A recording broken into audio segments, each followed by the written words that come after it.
താമരശ്ശേരിയിൽ സഹപാഠികളുടെ മർദ്ദനത്തിൽ കൊല്ലപ്പെട്ട 10ാം ക്ലാസ് വിദ്യാർത്ഥി ഷഹബാസിന് കണ്ണീരോട് വേടിച്ചൊല്ലി നാട്. ഷഹബാസിന്റെ തലയോട്ടി പൊട്ടിയ നിലയിലായിരുന്നുവെന്ന് പ്രാഥമിക പോസ്റ്റ്മോർട്ടം റിപ്പോർട്ട് പുറത്തുവന്നു. കൂടാതെ വലത് ചെവിയുടെ മുകൾ ഭാഗത്ത് പൊട്ടലുണ്ടായിരുന്നു. ഷഹബാസിനെ നെഞ്ചക്ക് ഉപയോഗിച്ച് മർദ്ദിച്ചുവെന്നാണ് പോലീസ് പറയുന്നത്. ഇത് തെളിയിക്കുന്ന തരത്തിൽ വിദ്യാർത്ഥികളുടെ വാട്സ്ആപ്പ്, ഇൻസ്റ്റാഗ്രാം സന്ദേശവും പുറത്തുവന്നിരുന്നു. അതേസമയം ഷഹബാസിന്റെ മരണത്തിൽ പ്രതികളായ 5 വിദ്യാർത്ഥികളെയും ജുവനൈൽ ഹോമിലേക്ക് മാറ്റി. കോട്ടയം ഗാന്ധിനഗർ നഴ്സിംഗ് കോളേജിൽ റാഗിംഗ് കേസിലെ പ്രതികളുടെ ജാമ്യാപേക്ഷ കോടതി തള്ളി. കോട്ടയം ജില്ലാ സെഷൻസ് കോടതിയാണ് ഹർജി തള്ളിയത്. നേരത്തെ ഏറ്റുമാനൂർ കോടതിയും ജാമ്യാപേക്ഷ തള്ളിയിരുന്നു. കോളേജിലെ 1ാം വർഷ നഴ്സിംഗ് വിദ്യാർത്ഥികളായ 6 ആൺകുട്ടികളാണ് ക്രൂരമായ റാഗിങ്ങിന് ഇരയായത്. ക്രൂരമായ റാഗിങ്ങിന്റെ നടുക്കുന്ന ദൃശ്യങ്ങൾ പുറത്തു വന്നിരുന്നു.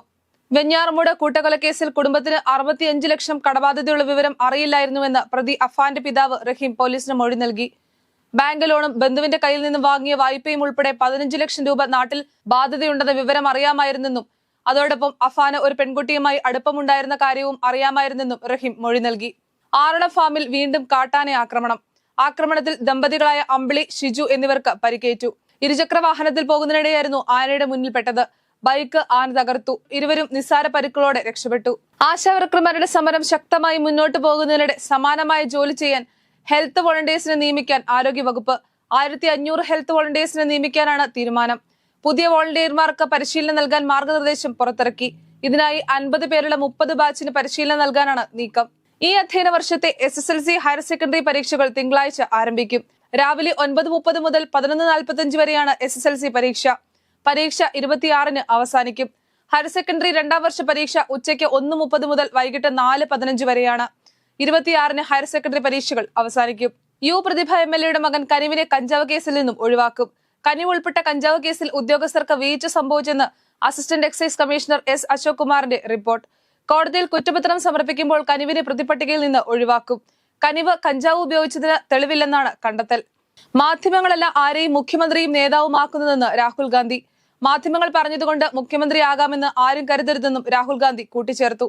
തദ്ദേശ നിയമസഭാ തെരഞ്ഞെടുപ്പിന് മുന്നോടിയായി നടപ്പിലാക്കാനുള്ള പദ്ധതികൾ ആസൂത്രണം ചെയ്യാനായി ഇന്ദിരാഭവനിൽ വെള്ളിയാഴ്ച വൈകിട്ട് ചേർന്ന നേതാക്കളുടെ യോഗത്തിലാണ് രാഹുലിന്റെ പരാമർശം. 15 വർഷത്തിലധികം പഴക്കമുള്ള വാഹനങ്ങൾക്ക് മാർച്ച് 31-ന് ശേഷം ഡൽഹിയിലെ പെട്രോൾ പമ്പുകളിൽ നിന്ന് ഇന്ധനം നൽകില്ല.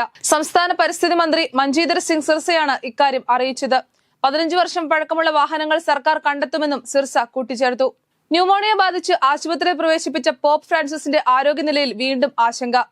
ചുമയ്ക്കുന്നതിനിടെ ഛർദി, ശ്വാസകോശത്തിൽ പ്രവേശിച്ചതായും ഇത് നീക്കം ചെയ്തതായും വത്തിക്കാൻ അറിയിച്ചു.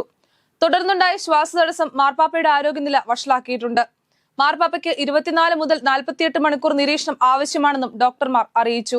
ജനപ്രിയ വീഡിയോ കോൺഫറൻസ് പ്ലാറ്റ്ഫോമായ സ്കൈപ്പിന്റെ പ്രവർത്തനം അവസാനിപ്പിക്കുന്നതായി മൈക്രോസോഫ്റ്റ്.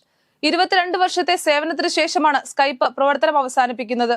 മെയ് മാസത്തിൽ സ്കൈപ്പ് നിർത്തലാക്കുമെന്നും ചില സേവനങ്ങൾ മൈക്രോസോഫ്റ്റ് ടീംസിലേക്ക് മാറ്റുമെന്നും അധികൃതർ വ്യക്തമാക്കി.